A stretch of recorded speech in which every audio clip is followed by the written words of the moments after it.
निःशुल्क एवं अनिवार्य शिक्षा का अधिकार अधिनियम 2009। शिक्षा का अधिकार 6 वर्ष से 14 वर्ष तक के प्रत्येक बच्चे का मौलिक अधिकार है, जो कि संविधान के अनुच्छेद 21A में जोड़ा गया है, जिसके अंतर्गत सरकार का यह दायित्व है कि वे प्रत्येक बच्चा जो कि 6 से 14 साल तक की उम्र का है उसको फ्री यानी कि निःशुल्क और अनिवार्य शिक्षा प्रदान करें। साथ ही माता पिता का भी यह पूर्ण दायित्व है कि वे अपने बच्चे को अनिवार्य रूप से स्कूल में भर्ती कराएं। और इसमें खास बात यह है कि इस शिक्षा का पूरा खर्चा सरकार उठाती है। हम सुनिश्चित करता है बच्चों की एलिमेंट्री एजुकेशन को, जो कि कक्षा 8 तक होती है। इस अधिनियम के आधार पर हम स्कूलों को 3 प्रकार के स्कूलों में विभाजित कर सकते हैं। पहले वो स्कूल्स हैं जो पूर्ण रूप से सरकारी हैं। ऐसे स्कूल्स सभी बच्चों को फ्री एजुकेशन देंगे 8वीं क्लास तक। दूसरे वो स्कूल्स हैं जिनको सरकारी सहायता प्राप्त होती है। ऐसे स्कूल्स पे भी ये लायबिलिटी इंपोज की गई है कि वो 25% बच्चों को फ्री एजुकेशन प्रोवाइड करें। तीसरे स्कूल्स वो होते हैं जैसे प्राइवेट स्कूल्स होते हैं।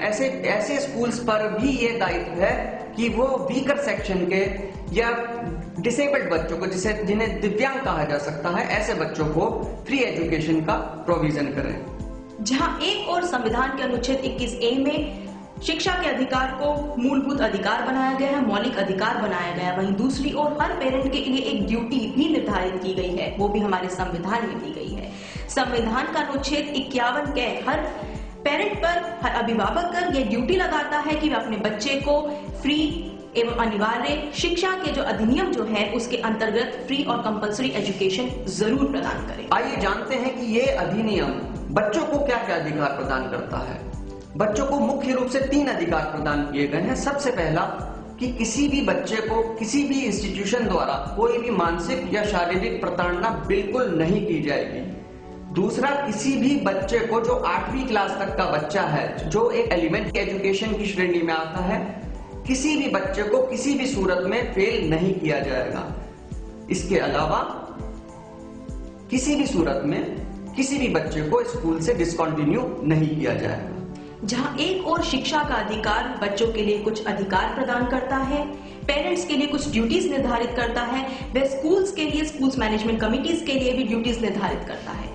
सबसे पहली ड्यूटी स्कूल की यह है कि वह किसी भी प्रकार की कैपिटेशन फीस नहीं लेगा एडमिशन के टाइम पर। अगर कोई स्कूल एडमिशन के समय पर कैपिटेशन फीस की डिमांड करता है और अगर उन स्कूल्स की कंप्लेंट की जाए तो उनको उस कैपिटेशन फी के बदले में जुर्माने में 10 गुना फीस देनी पड़ सकती है। साथ में इसके साथ और भी दंडिक प्रक्रिया है। दूसरी बात, कोई भी स्कूल किसी भी बच्चे का एडमिशन यह कहते हुए मना नहीं कर सकता कि उस बच्चे के पास उसका जन्म प्रमाण पत्र नहीं है। इस अधिनियम के अंतर्गत जन्म प्रमाण पत्र की अनिवार्यता को खत्म कर दिया गया है। कोई भी अभिभावक, उसका गार्जियन हो, बच्चे का पेरेंट हो, अगर वह इस बात को एफिडेविट पर लिखकर भी दे देता है कि इस बच्चे की उम्र इतनी है, तो वह पर्याप्त उम्र उसकी उम्र के संदर्भ में यह पर्याप्त डॉक्यूमेंट माना जाएगा।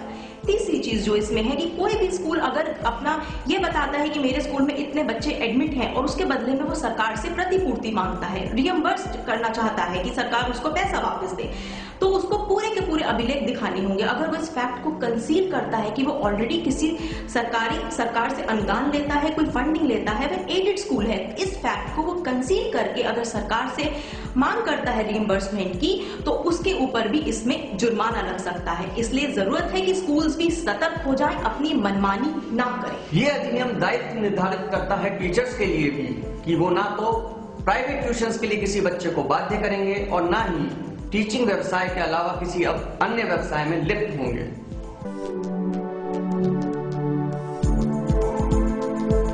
शिक्षा के अधिकार को बनाएं अपने सुनहरे भविष्य का हथियार। शिक्षा में ही छिपा है जीवन का सार।